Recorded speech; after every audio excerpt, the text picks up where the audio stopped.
Hi, boys and girls. Thanks for joining us this week. And happy summer. We have a special guest with us, and we are so excited. Lucy's here. Hi. And today, before we get into our lesson, I wanted to ask Lucy, what's the best birthday party you've ever been to? I think it was gymnastics, and we were we had a swing, and we hold it on, and then the guy pushed us, and then we fell off. That's really cool. Did anybody do any flips or anything? Yeah.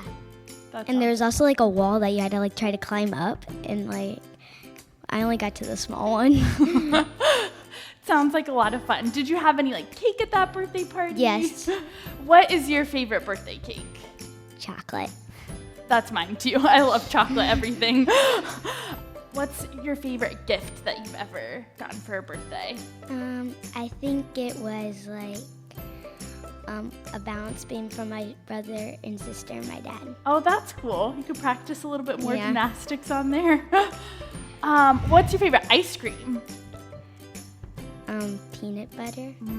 That sounds good. With chocolate cake too? Yeah. It's a good mix.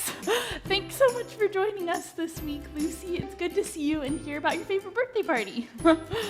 See you next time. Bye. Lucy shared with us today about her favorite birthday party. And I want you to think about what's your favorite party that you have ever been to.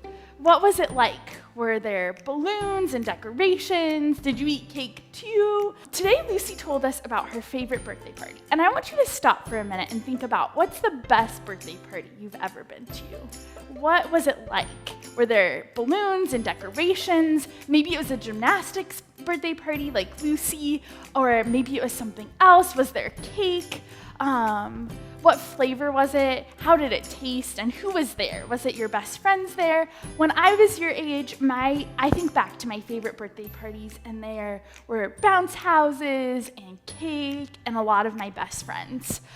Today's story comes from Luke chapter 14, verses 15 to 24. And in this story, Jesus tells a parable. And a parable is when Jesus would tell a story to explain a lesson he was trying to teach. And in this parable, Jesus is talking about a great feast, and and the owner of the house is preparing for this great feast. So think a lot of your favorite foods and a lot of people and celebrations. And in Bible times, they would spend months and months and months preparing for these feasts, getting it all ready, sending out invitations, kind of like a birthday party. And the owner of the house sent out his servant to invite all of these people. And when it came time for the feast, people said that they claimed they couldn't make it. They were too busy. They had other things to do. So the owner of the house sent out his servants to invite any and everybody in the streets to come to this feast. And just like in this story, Jesus is inviting all of us to a feast with him from now until eternity. And we can enter into that feast through a relationship with him. But so often we can be like the people in the story who were just too busy to show up and come. But we want to be ready for that feast when it is time. And we want our friends to be there too.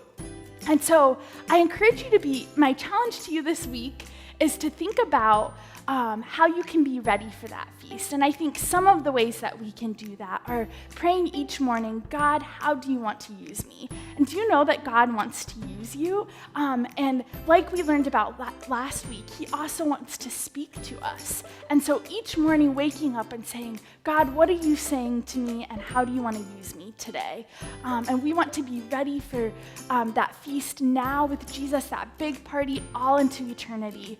And also just praying for our friends who don't know Jesus, praying for them by name, that they get to join in the greatest party ever for all of eternity. So good to see you all again. Happy summer. We hope you have a lot of fun this summer. We miss you. Bye.